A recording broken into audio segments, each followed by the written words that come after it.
Hai, assalamualaikum warahmatullahi wabarakatuh. Waalaikumsalam. Selamat siang, Deca Nita. Gimana kabarnya hari ini nih?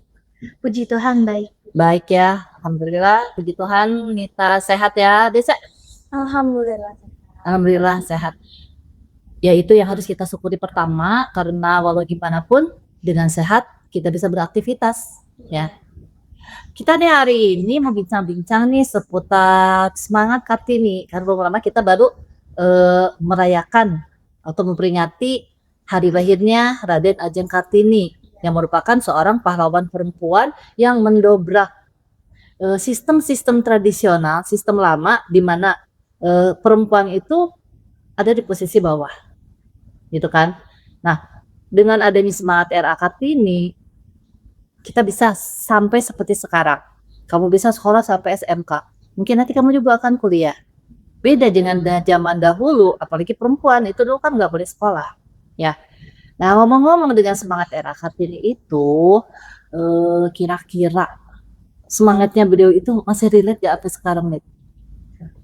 Semangat beliau itu sebenarnya kalau untuk di generasi sekarang nih Bu, ada yang relate, ada juga yang enggak. Itu tergantung sama perempuan yang menjalaninya. Contohnya tuh kayak misalnya perempuan itu relate sama perjuangan tersebut. Berarti perempuan itu udah berani speak up, dia tuh udah berani percaya diri untuk biar nggak ditindas gitu. Kalau untuk yang perempuan yang kurang relate, berarti itu sebaliknya Bu. Masih takut untuk ditindas dan belum berani untuk bertindak. Belum berani bertindak, belum berani speak up. Itu faktornya apa sih, Deca, yang menyebabkan kok perempuan itu nggak berani gitu? Padahal kan speak up tinggal mangap doang gitu ya, tinggal ngomong apa yang dia inginin kan. Tapi kok mereka itu kayak apa ya, kayak ada dalam suatu labirin gitu ya, muter-muter gitu di situ, gak berani sampai ngomong. Itu kira-kira faktornya apa? Kok bisa sampai gitu? Faktornya tuh ya karena lingkungan toksik pertama. Terus juga karena mereka takut dihakimi, Bu. Karena ada beberapa perempuan yang berpendapat tapi langsung dihakimi gitu aja dengan pendapat apa sama Dianggap orang. gak mutu gitu ya, Iya, pendapatnya nggak itu mutu. dianggap gak mutu gitu, termasuk adanya lingkungan toksik gitu ya. Ya benar sih, itu memang lingkungan itu sangat pengaruh banget terhadap kehidupan kita, keberadaan kita, dan kepercayaan diri yang jelas gitu kan. Nah, dengan toksik ini kita kan mau dong tidak ada halangan, tidak ada hambatan. Kita oke, kita maju terus gitu. Tetapi menghadapi lingkungan toksik itu berarti kan ada beberapa trik yang harus dilakukan. Nah, bagaimana menurut kalian nih cara kita ngadepin lingkungan toksik itu supaya jadi tidak menjadikan momok lagi, tidak menjadikan sesuatu yang menghalangi untuk kemajuan kita? Gimana? Kira-kira apa? Kalau dari Rita nih ya, mungkin salah satu caranya itu kita juga bisa menghindar dari lingkungan yang toksik. Karena mungkin beberapa orang itu bisa ngelihat dari sekilas aja, misalnya ngelihat nih mereka dia tuh lagi ngumpul nih. Terus oh kayaknya ini gak baik di lingkungannya, mendingan dijauhin aja sebelum kita terbawa arus juga Bu. Nah, karena pergaulan yang buruk juga merusak kebiasaan yang baik, tapi tergantung sama orangnya. Kalau bisa gimana tuh? Berarti kan dengan kata lain ya, kata Nita, kita harus memilah dari pergaulan dengan siapa kita bermain. Kalau ibu tangkap dari Nita tadi, berarti kan kesannya lo harus temenan sama yang baik, jangan temenan sama yang gak baik gitu. Biar lo baik ke bawah baik gitu kan maksudnya. Kalau Deca itu setuju nggak sama pendapatnya Nita?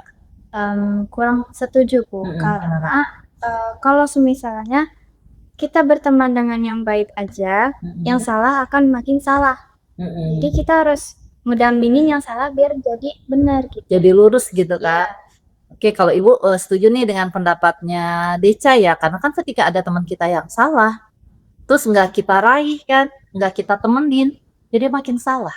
Dia akan kebablasan salahnya. Tapi pasti di sini diperlukan kekuatan kita. Kita harus kuat. Kita yang ke bawah dia, apa dia yang akan ke bawah sama kita gitu. Nah kalau kita yang ke bawah dia, waduh hancur makinan gitu ya. Gitu. Tapi kalau dia yang ke bawah sama kita, nah berarti apa yang kita lakukan itu sudah luar biasa. Artinya kita udah membawa teman kita ke dalam kebaikan gitu kan. Nah kalau dilihat dari posisi sekarang nih kalian di lingkungan kamu, contoh di kelas deh. Menurut kamu lebih berperan laki-laki apa perempuan sih? Perempuan, Bu. Kenapa kok bisa gitu? Padahal kan laki-laki pemimpin. Kenapa tuh? Jawaban sekarang tuh ya. Iya, Kok bisa gitu? karena mereka tuh terlalu mengandalkan perempuan, Bu. Jadi apa-apa perempuan gitu. Jadi hal-hal kecil aja perempuan. Iya, padahal kan kalau di dalam Islam ya, itu kan ada di Quran itu ada satu ayat yang seperti ini. Bismillahirrahmanirrahim. Ar-rijalu qawwamuna 'alan nisa. Bahwa laki-laki itu adalah pemimpin bagi perempuan. Nah, kalau laki-lakinya melewati gimana bisa jadi pemimpin ya? Kadang aku ya Allah bingung juga gitu. Kok bisa gitu. Kira-kira apa sih kok bisa ya laki-laki sekarang seperti itu, Nit? Kok bisa melehoi gitu kalau kata si Ido itu ya yang di film apa tuh Dunia Terbalik ya? Kan melehoi itu dibilangnya. Kok bisa? Apa tuh faktornya? Gitu kira-kira. Kalau menurut kita sih kayaknya dari faktor dia juga kayak masa hal kecil gitu aja perempuan tuh nggak bisa, jadi tuh dia terlalu menyepelekan tanpa menyadari posisi dia sebagai laki-laki. Salah satunya karena menyepelekan. Padahal dia juga belum tentu bisa ya. Iya dia belum tentu bisa hal kecil kayak gitu, Bu, karena dilihat dari sekarang tuh kayak mereka nyapu aja bahkan nggak tahu caranya, Bu. Nggak tahu caranya Iya. Bu. Nggak tahu caranya. Lindes itu mah. Iya, lindes sekalian. Kalau kamu apa tuh pendapat kamu Deca dengan seperti tadi itu bahwa perempuan lebih berperan, kalian lebih berperan setidaknya di kelas. Apa faktornya? Kok bisa laki-laki seperti itu? Faktornya tuh ya ada di pernikahan mereka. Jadi dari awal-awal aja udah kelihatan gitu pembesar mereka tuh Di gimana keluarganya mereka- gitu, iya, maksudnya di dari keluarganya. Dan mereka ini jadi manja itu ya karena dari beberapa orang tua yang terlalu memanjakan mereka Ya gitu. berarti ujung-ujungnya perempuan juga tuh yang salah. Kan emaknya perempuan ya. Emaknya perempuan ya, berarti kan salah juga ya gitu. Nah, itu juga memang harus kita sadari sebagai perempuan. Ketika kita menyayangi ke masa depan nih ke kalian ya. Ketika kita menyayangi anak itu bukan berarti harus dimanjakan. Anak itu harus diberikan tanggung jawab. Harus diberikan satu peluang gitu untuk dia menyelesaikan masalah. Contohnya anak saya dulu. Anak saya dulu sekolah naik kereta. Kelas 1 SD loh. Dari Cilebut turun Bogor. Enggak saya antar. Luar biasa. Nah, terus beberapa kali HP-nya hilang. Karena kan dia pakai tas gendong. Diambil sama copet dari belakang. Itu beberapa kali. Pernah satu kali dia merasa gerakan dari pencopet gitu. Tapi dia bisa teriak. Nah, karena saya menerapkan tanggung jawab. Ketika kamu merasa ketika kamu merasa akan ada sesuatu yang tidak baik menghadapi kamu gitu, itu naluri harus jalan. Terus kamu harus tahu apa yang harus kamu lakukan gitu. Itu pesan saya ke anak-anak saya gitu, karena dari kecil ibu mah Tara nemenin anak sekolah gitu ya, mungkin karena ibu juga tidak ada waktu kan untuk itu gitu. Nah berarti balik lagi salah perempuan juga ya, salah ibunya ya. Nih ibu-ibu semua yang ada di rumah yang nonton ini nih, ketika kita mempunyai anak, sayang itu bukan berarti memberikan semua apa yang dia mau. Karena namanya manusia itu harus kecewa. Pelajaran kecewa tidak ada di sekolah. Pelajaran kecewa itu dipelajari dari pengalaman hidup. Ya. Nah, makanya kan kita pernah tuh baca di artikel misalkan berita apapun, seorang anak tukang beca bunuh diri gara-gara tidak diberikan iPhone. Ada itu. Lah saat waktu itu mikir, pendapatan bapaknya berapa? Kok pengen iPhone? Nah, karena apa? Karena bapaknya dan ibunya selalu mengusahakan untuk memenuhi apa anaknya minta, walaupun bukan hanya di tengah keterbatasan, ketidakmampuan. Minjemlah, kemana lah, inilah, itulah. Jadi, ketika anak kecewa, itu langsung down. Larinya ke bunuh diri. Nah, tetapi kalau kalian sering kecewa ya? Ada ya. Iya, tapi setidaknya itu memberikan kalian pelajaran yang stroke. Ya kan kita belajar dari kecewa. Nah, seperti itu untuk lingkungan toksik yang tadi memang benar harus dihindari, tetapi kita juga harus menciptakan lingkungan itu gimana supaya tidak toksik gitu ya. Kalau ibu sendiri sih berpendapat memang ibu lihat juga dari sehari-hari dari kelas juga memang anak laki-laki sekarang manjanya luar biasa gitu. Itu makanya kedepannya nih kita sebagai perempuan kalian akan menjadi seorang ibu harus bisa memilah bagaimana sih kita akan memperlakukan anak gitu. Tidak apapun yang dia minta itu harus kita penuhi gitu ya.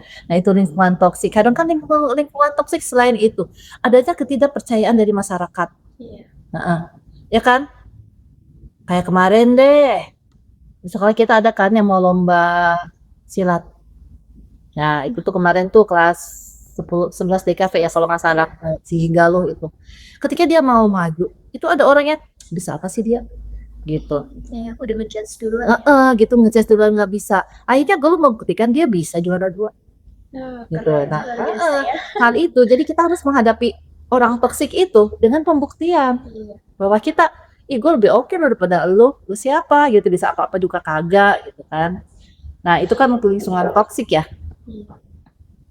Nah kita kan sekarang sudah mengalami kebebasan yang kita inginkan dari semangat RA Kartini yang berjuang untuk perempuan. Nah tapi menurut kamu nih udah kecapai semua belum sih cita-cita dari beliau itu?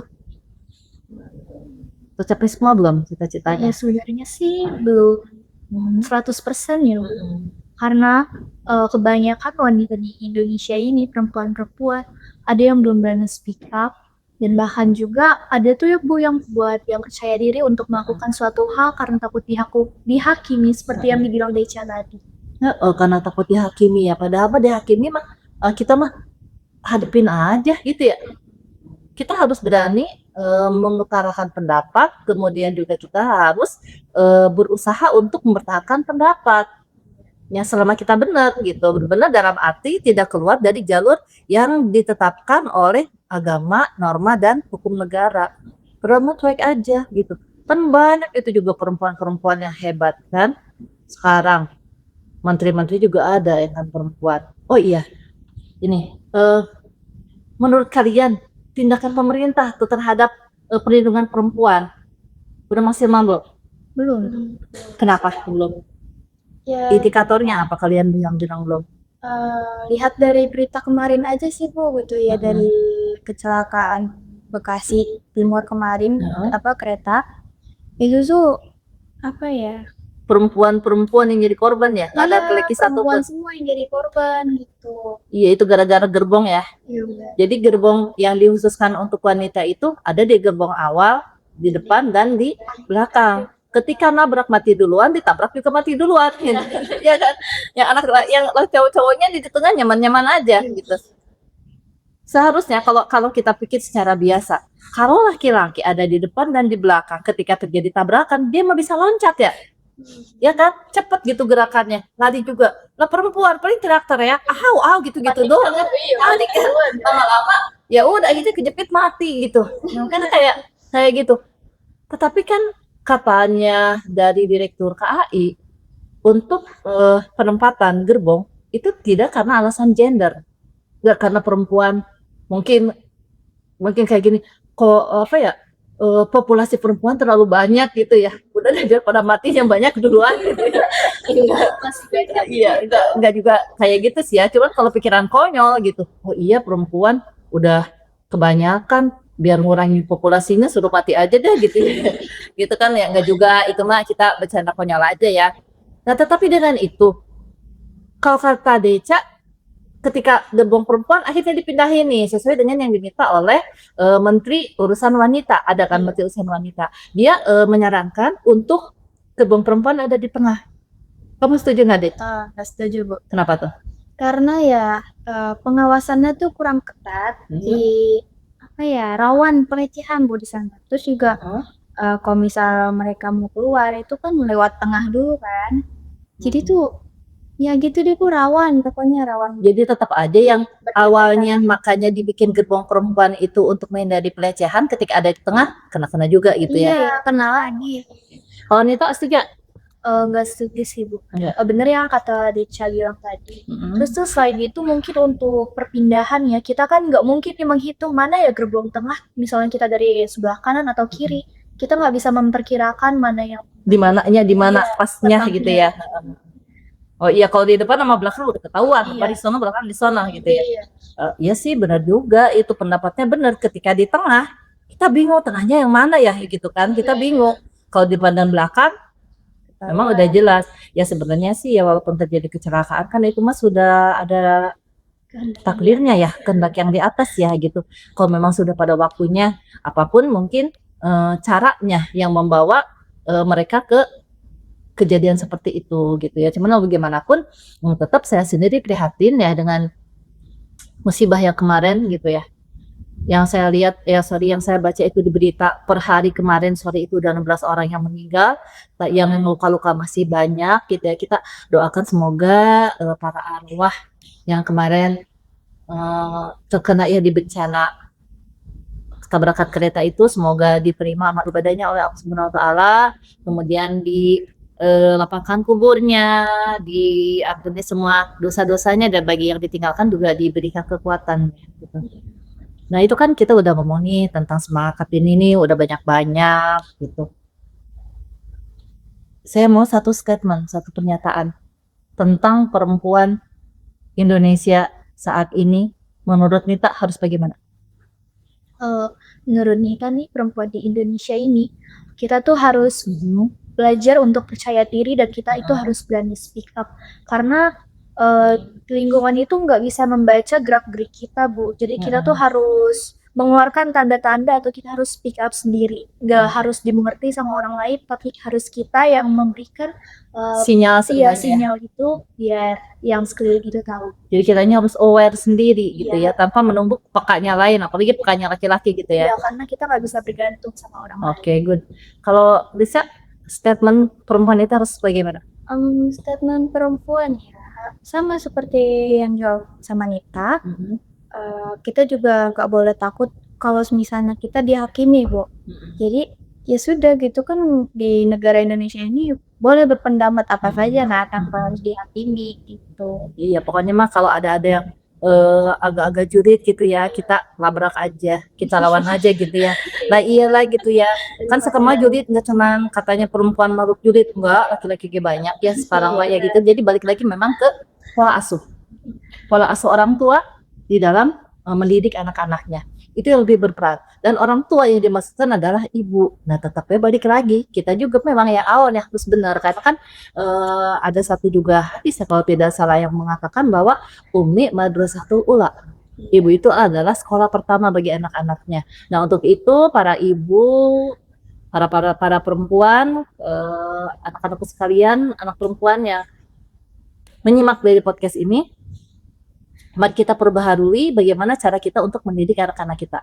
Ya, kita tidak hanya memberikan makanan bergizi, tidak hanya memenuhi semua kebutuhannya secara fisik gitu, secara benda, tetapi kita juga harus memberikan empati, mengajarkan kepada mereka tentang tanggung jawab, tentang kesadaran diri, bagaimana percaya diri, dan harus berjuang untuk dirinya sendiri di masa depan. Karena nggak selamanya kita akan hidup dengan orang tua kita, ya. Nah, itu statement dari kalian yang Ibu tangkap pada akhirnya bahwa kita sebagai perempuan itu tetap harus menggunakan semangat Kartini, ya kan? Menggunakan semangat Kartini untuk kita hidup lebih baik ke depan dengan kemandirian, dengan tanggung jawab, dengan pendidikan kita, sehingga akan merubah kehidupan perempuan itu menjadi lebih baik, ya. Ibu ucapin terima kasih banyak untuk kalian nih, untuk Deca Nita udah bisa hadir di bincang-bincang kita pada hari ini. Tentu tidak lupa kita masih akan menulis sekolah kita ya. Nah, jadi teman-teman, ibu-ibu, bapak-bapak, saudara-saudara, kakak-kakak yang punya anak, yang punya pacar, yang punya mantan, hubungin lagi mereka kalau ada di kelas 9. Hubungin mereka untuk masuk ke sekolah kita. Kita masih buka pendaftaran siswa baru di tahun 2026, 2027 ya, sorry. Iya benar, udah ke 27, kita masih ada kuota untuk kalian bergabung dengan kita. Insya Allah, sekolah kita amanah, bertanggung jawab, dan penuh disiplin tinggi. Ya, nanti kita akan memberikan kalian bekal-bekal hidup yang lebih baik gitu, yang ya pokoknya bertanggung jawab dah bagaimana untuk kalian bisa menghadapi masa depan. Jadi kita tunggu kedatangan kalian di SMK Wiyata Mandala, kita buka dari hari Senin sampai dengan hari Sabtu di jam 8 sampai jam 3 sore hari. Atau boleh juga menghubungi saya Bu Nengti di nomor 0821 2448 5171. Kita tunggu kedatangan Bapak Ibu sekalian dan anak-anakku sekalian untuk mendaftarkan di Wiyata Mandala untuk kita raih masa depan yang lebih gemilang.